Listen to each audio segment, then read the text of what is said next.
Happiness is a study. Happiness is a practice. Happiness is an art. It's not an accident. It's an art. And anybody that wants to can study, practice the art of happy living. Happiness is like culture. Money doesn't make you cultured, but culture is within the grasp of all of us. How much is a book on sophistication in the marketplace? $4,000? No, $40. I'm telling you, in America, everything's available. Everything's within reach. All you have to be is committed to it and make it a study. Culture is a study. Sophistication is a study. It's not an amount. It's not an account. It's a study. Money doesn't make you sophisticated and cultured. I know a guy that's rich. He's a clod. The guy's a clod, eats with his elbow in his soup. I mean, he's just a clod.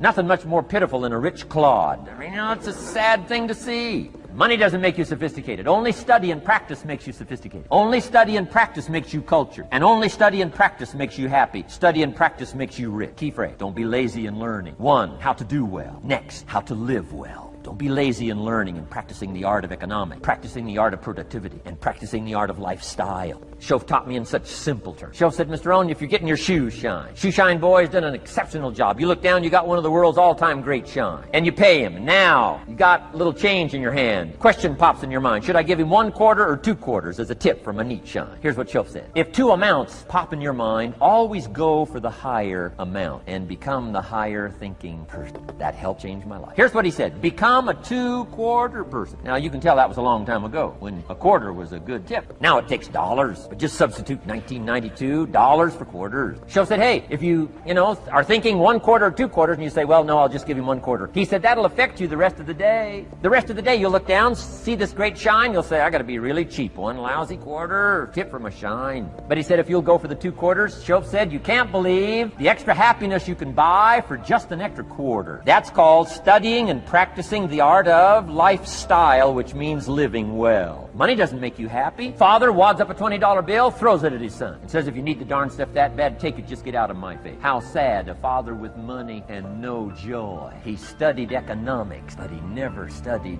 joy. I'm asking you to turn that around. Turn that all around.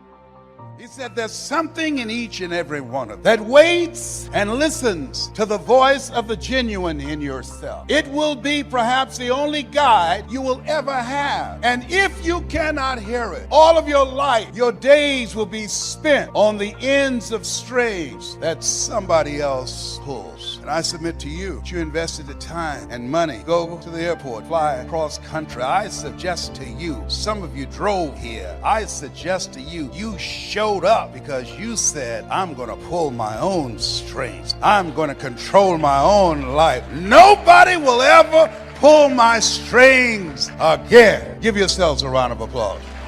I want you to write this down, choosing your future. It's a program that we've created that's designed to put in place for you to work on yourself. A systematic process that changes your mindset. It's possible, it's necessary, it's you, it's hard, it's worth it, it's done. It's 6 CDs. Repeat after me, please. It's possible. Yeah, see, the easiest thing that I do now is come up on stage and speak. That's easy. But the most difficult thing that I've ever done, and it took me years to do, was to believe that I can do it. To believe that I could stand up and not be afraid and speak from my heart and think and be able to present, to believe that that was possible for me. For 14 years, I didn't do it. Mike Williams said, Les, you can do more than what you're now doing. But I didn't believe it. I just couldn't see myself doing it. I'm saying to you, there's some things that you can accomplish that you can't see right now. My favorite book says, eye has not seen, ear has not heard, nor has entered the heart of mankind what God has in store for you when you're willing to say yes, when you're willing to move forward, when you're willing to come back again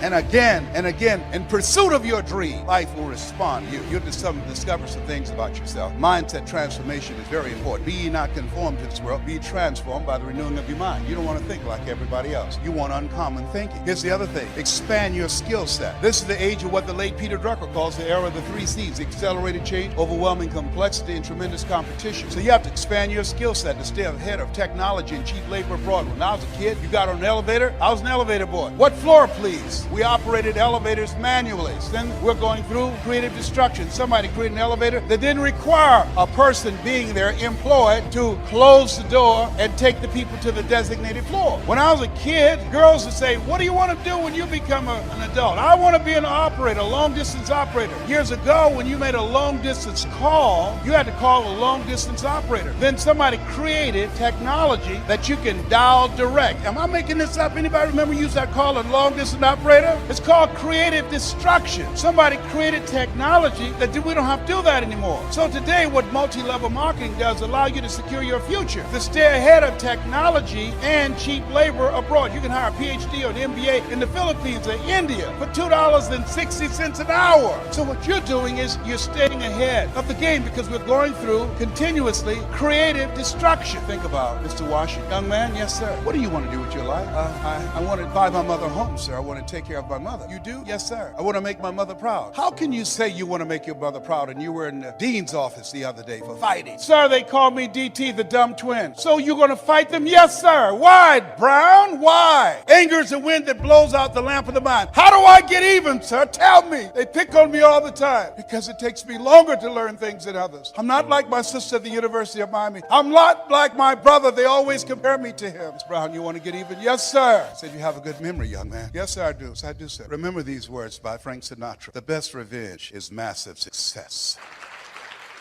Become massively successful. That's how you become even. Thank you, sir. Mr. Brown? Yes, sir. Why did you sign those papers? What are you talking about? You're the first student in special education that was labeled educable mental retarded. Put back from 5th grade to 4th grade. You failed in the 8th grade. I fought for you. I saw something in you. You've got greatness in you. I know you're not as fast as your brother. I know you're not like Margaret Ann, your sister. But there's a hunger in you, sir. And I fought for you to get that, and I saw your name. I couldn't believe it. Well, you signed it to somebody else. Why did you do that? Several teachers met with me and said that you wouldn't be with me at Florida A&M University to help Mr. Washington. Said, I didn't make the honor roll at Booker T. Washington High School. I would not make it at Florida A&M. You've been like a father. I never would want to bring embarrassment to your day. Mr. Brown, I know it's hard of you. Once you learn something because of your hunger, got it. You masked. He said, I don't care what they said. But did you believe that you'd go there and graduate? Be honest with you, sir. No, sir. Whoever recruited you, come involved in their organization. They saw something in you. Whoever asked you to be a part of their team, they saw greatness. You need people in your life who can see things that you can't see. If you want a relationship to last, if you think it's coming to the end, do what you did in the beginning and there won't be an end. Because when you think it's the beginning, you behave differently than the end. The meaning we associate to things controls our entire lives. It's not that your mother or father died that's giving you suffering. Certainly that's painful. It's the meaning you think it shouldn't have happened. When we take control of the meaning, it's the only thing we can control our lives. We can't control events. And we're living now where technology is happening so rapidly. It's magnificent what it does for our lives. But we all know with that technology, our psychology is not developing as rapidly. And as a result, the world's changing. And there are a lot of us that have learned to engage with technology and use it to maximize, most people in this room. There's lots of people who use technology to disengage, to be harmful to themselves and to other people. It's not a one-way street. So I'm interested in how to maximize the psychology side. And that's why I'm sharing this with you. So you can increase both your leadership skill, but who do you have to lead first to be effective, my friends? Who? Yourself. And so good to see what's controlling you. Well, what I'm focusing on is controlling me. You can focus on something and make yourself crazy. You can focus on something and make yourself great. In this moment, you could be worried about Ebola because we all know it's coming.